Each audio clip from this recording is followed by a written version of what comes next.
প্ৰাকৃতিক সৌন্দৰ্যৰ দ্বাৰা সমৃদ্ধ একদম এখন নৰ্থ ইষ্টৰ ভিতৰত অন্যতম এখন ঠাই হৈছে এয়া আৰু দেখুৱাই আছোঁ ক'ত আহিছোঁ কি কথা বতৰা গোটেইবিলাক চাই থাকিব আৰু তাত বটিং হৈ আছে খুব স্পীডত নাও এখন গৈ আছে সেইটো এটা বটিং কৰা পইণ্ট হয় ইয়াতে বটিং হয় ধুনীয়াকৈ ইয়াৰ পৰা চাব পাৰি বটিং তাতো যাব পাৰি বটিং কৰিব পাৰি দেখাই আছোঁ বাৰু চববিলাক পানীৰ পাইপ লাইন আছে পানীৰ পাইপ লাইনবিলাক দেখাই দিওঁ এইটো মানে খোলা অৱস্থাত থাকে উন্মুক্ত অৱস্থাত থাকে পানীৰ পাইপ লাইনবিলাক গুৱাহাটী মহানগৰী পল্টন বজাৰখন যেনেকুৱা ঠিক তেনেকুৱা ইয়াতে এইটো হয় বজাৰ মানে দৰ দাম চিষ্টেম মানে কাষ্টমাৰক তেনেকুৱা মাতা এইটো ইয়াতে সম্পূৰ্ণ ধৰণৰ মানে আহে এক প্ৰকাৰ ক'বলৈ পুৰণি অসম আৰু এইফালে যিহেতু এটা ডাঙৰ পাৰ্কিং প্লেচ হয় সকলোৱে মানুহ আহি ইয়াতে এইটো এটা চেণ্টাৰ পইণ্ট ইয়াতে আহি গাড়ী ৰখাই এটা 3 মহলীয়া ডাঙৰ এটা পাৰ্কিং প্লেচৰ অট্টালিকা হয় আৰু এইফালেদি ওলাই যায় গুৱাহাটী ওলাই যায় আৰু এইখন আমি এবাৰ আহোঁতে এইখন হোটেলতে এবাৰ ষ্টাই কৰিছিলোঁ আৰু এইটো প্ৰকাণ্ড এটা হৈছে পাৰ্কিং প্লেচ বহুত হাজাৰ হাজাৰ গাড়ী থাকে ময়ো ইয়াতে ৰাখিছিলোঁ ইয়াৰ পৰা আহি এতিয়া ওলাই আহিলোঁ আৰু পিছে অকণমান ভোক লাগিছে কিবা অকণমান খোৱাৰো প্ৰয়োজন হয় ভোক লাগিলে তো ৰ'ব নোৱাৰি ৰেষ্টুৰেণ্টত সোমালোঁ কিবা অকণমান খাই লওঁ বেলেগ একো নাখাওঁ এটা লাইট কিবা এটা খাব লাগিব দোচা টোচা কিবা এটা খাই লওঁ আৰু অকণমান কিবা খাওঁ দোচা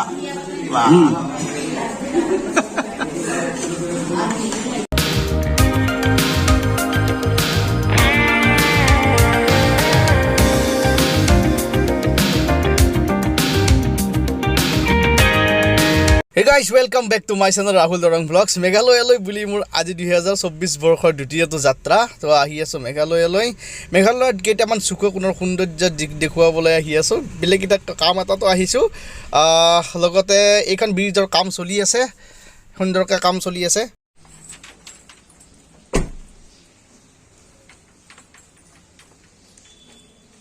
আৰু এয়া হৈছে চহৰখনৰ মাজমজিয়া আই লাভ ইউ শ্বিলং আৰু এইখিনি হৈছে পইণ্ট হয়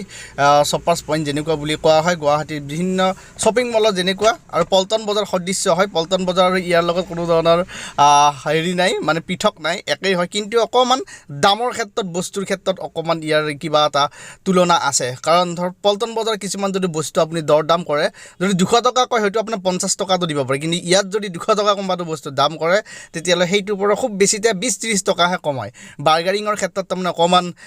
বহুত মানে হেৰি কৰিব নোৱাৰি আৰু এই বৰ্তমান আছোঁ মই এইখিনিত মানে শ্বিলঙৰ পুলিচ বজাৰ বুলি কয় এইটো পুলিচ বজাৰ পইণ্ট হয় এইফালে বিভিন্ন ঠাইলৈ যোৱা চেৰাপুঞ্জী যোৱা তাৰপিছত লাইটলুম যোৱা ইয়াৰ পৰাই ৰাস্তা কাটি কাটি গৈ থাকে আৰু এইফালে এইবোৰ ডাঙৰ ডাঙৰ অট্টালিকা সেইবোৰ শ্বপিং মল হয় তাৰপিছত হোটেলো আছে এই লাইনটোত পূৰা হোটেল আছে ফাষ্ট ফুডৰ দোকানৰ পৰা আদি কৰি বিভিন্ন খাদ্য সম্ভাৰৰ দ্বাৰা ভৰপূৰ হয় এইখিনি ঠাই আৰু এইখিনিতে ৰাতিপুৱাৰ পৰা সন্ধিয়ালৈ মানুহ এনেকৈ জুম খাই থাকে যেনেকুৱা পল্টন বজাৰৰ ফেঞ্চি বজাৰ আৰু এয়া বৰ্তমান হৈছোঁ মই পুলিচ বজাৰ ইয়াৰ পৰা গৈ আছোঁ বৰ্তমান অকণমান ডাইটলেণ্ড ফলছৰ ফালে তাৰপিছত চিটিৰ অকণমান অলিয়ে গলিয়ে কিছুমান তাৰ আৱাস দেখুৱাবলৈ চেষ্টা কৰি আছোঁ চাই থাকক ভিডিঅ'টো শেষলৈকে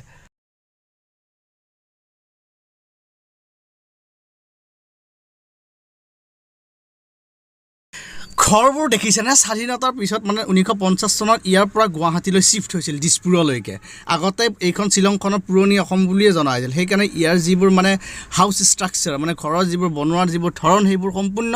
মানে এটা অসমৰ যিবোৰ ঘৰ আছে সেইবোৰৰ লগত মিল আছে চাওক কি ধুনীয়াকৈ মিলিছে মানে এছাম টাইপ ঘৰ হয় এনেকুৱা টাইপৰ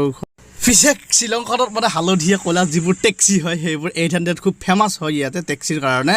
অকণমান ধুনীয়া ৱেডাৰৰ ভিতৰত আমি গৈ আছোঁ ডাইটলেণ্ড ফলছৰ ফালে ডাইটলেণ্ড ফলছত যাম তাতে এটা ধুনীয়া এটা প্ৰাকৃতিক সৌন্দৰ্য চাই কিনে আমি ৰিটাৰ্ণ গুচি আহিম গুৱাহাটী আকৌ চিটিলৈকে তাৰপিছত সন্ধিয়াকৈ আমি গুৱাহাটী ৰিটাৰ্ণ হ'ম এতিয়া আমি গৈ আছোঁ ডাইটলেণ্ড ফলছলৈ কিছু সময় যোৱাৰ পিছত পাওঁ আমি ডাইটলেণ্ড ফলছ খুব বেছিতে আৰু অকণমান ছাইডেদি নামি যাব লাগিব চেৰাপুঞ্জী যোৱা ছাইড সম্পূৰ্ণ যিহেতু চেৰাপুঞ্জী যোৱা ছাইডৰ পৰা গৈ পিনে অকণমান যাব লাগিব এয়া আমি পাই গ'লোঁ অৱশেষত ডাইটলেণ্ড ফলছ চেৰাপুঞ্জী মানে ইফালে 6-7 কিলোমিটাৰমান থাকে তাৰপিছত লেফ্ট চাইডেদি এটা মানে অকণমান বেয়া ৰাস্তা বুলি ক'ব লাগিব সেইটো ৰাস্তা সোমাই আহিছে ভিতৰে অকণমান কিন্তু ইফালে যোনটো মেইন ঠাই আছে তাত কাৰফিউ চলি আছে তাত যাব দিয়া নাই বৰ্তমানলৈ গাড়ী এতিয়া ইয়াৰ পৰা হয়তো বেক কৰিব লাগিব আৰু এইফালে এইটো ঠাই ৱাটাৰফল এটা আছে কিনকিনীয়া বৰষুণ দি আছে ছুইজাৰলেণ্ড আৰু কিন্তু বৰফখিনিয়ে নাই কেউফালে এটা গ্ৰীণ এৰিয়া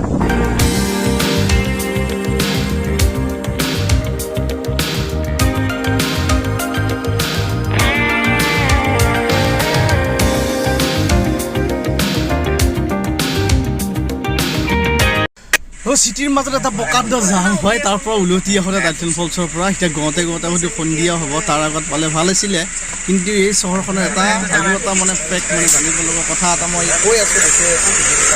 সকলোকে বস্তুটো হৈছে ইয়াত মানে পানীৰ যিবিলাক পাইপলাইন থাকে পানীৰ পাইপলাইনবিলাক সকলোৱে এনেকুৱা উন্মুক্ত অৱস্থাত থাকে বেলেগ টাৰ্ণিং হিচাপ লৈছে দেখিছেনে নাই তাতে কিবা কেবল ইলেক্ট্ৰিক কেবলৰ নিচিনা কেবলবোৰ এনেকুৱা টাৰ্ণিং খুৱাই লৈ গৈছে কিছুমান ওপৰত লৈ গৈছে কিছুমান তলত লৈ গৈছে আৰু তলত এইবোৰ চাওক কেনেকৈ এনেকুৱা নহয় যে 1 মিটাৰ 2 মিটাৰ এনেকুৱা লোহাৰ পাইপ ইউজ কৰিছে বাকীবোৰ প্লাষ্টিক নহয় গোটেইবোৰ লোহাৰ হয় আৰু কেইবা শ মিটাৰ সেই ওপৰৰ পৰা তললৈকে এই চাওক একদম ওপৰৰ পৰা একদম পুৰা খাটি লোহা হয় ইয়াত এটা কথা গম নাপাব কাৰোবাৰ ঘৰত যেতিয়া পাইপলাইনৰ অসুবিধা হয় তেতিয়া কেনেকৈ ভাল কৰে সেইটো মেকানিকেহে গম পাব আৰু এনেকুৱা হাজাৰ ফুট ওপৰৰ পৰা তললৈকে গুচি গৈছে এইটো এটা ৱাটাৰ পাইপলাইন একদম তলত একদম আকৌ তাত যিবোৰ ৰেচিডেঞ্চিয়েল এলেকা আছে শ্বিলঙৰ পৰা উভতি আহিলোঁ উভতি অহাৰ পথত এইটো হৈছে এটা লেক এটা আছে যিটো আমি বৰাপানী বা উমিয়াম লেক বুলি জনা যায় ইয়াতে বটিং হয় সুন্দৰ বটিং হয় তলত গৈ বটিং কৰিব পাৰি যিহেতু অকণমান ৰিক্সি হয় অকণমান এক্সপেঞ্চিভ হয়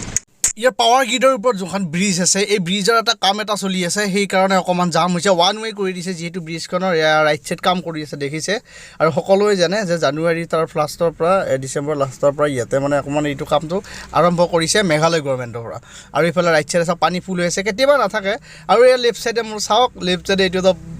এনেকুৱা দ মানে সেইটো লেভেলৰ দ হয় এইটো প্ৰকাণ্ড এটা এইটো পাৱাৰ গ্ৰিড হয় মই অকণমান লেফ্ট ছাইডত দেখাই দিছোঁ এই চোৱা বহুত দ হয় এইটো এটা পাৱাৰ গ্ৰিড হয় পাৱাৰ গ্ৰিডৰ ওপৰত এইটো এৰি আছে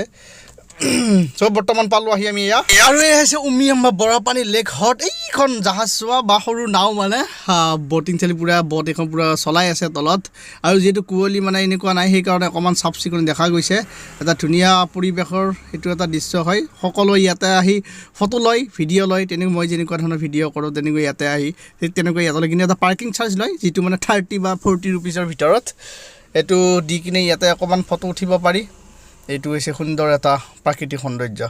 চ' এয়াই আছিল গাইজ মেঘালয় দ্বিতীয়টো যাত্ৰাৰ ভিডিঅ' তাৰ নেক্সট ভিডিঅ' এটা আহি আছে ভিডিঅ'টো ভাল লাগিলে লাইক কমেণ্ট শ্বেয়াৰ কৰাৰ লগতে চেনেলটো ছাবস্ক্ৰাইব কৰিবলৈ একেবাৰে নাপাহৰিব নেক্সট ভিডিঅ' এটা আহি আছে বেলেগ এটাৰ ওপৰত তেতিয়ালৈকে বাই বাই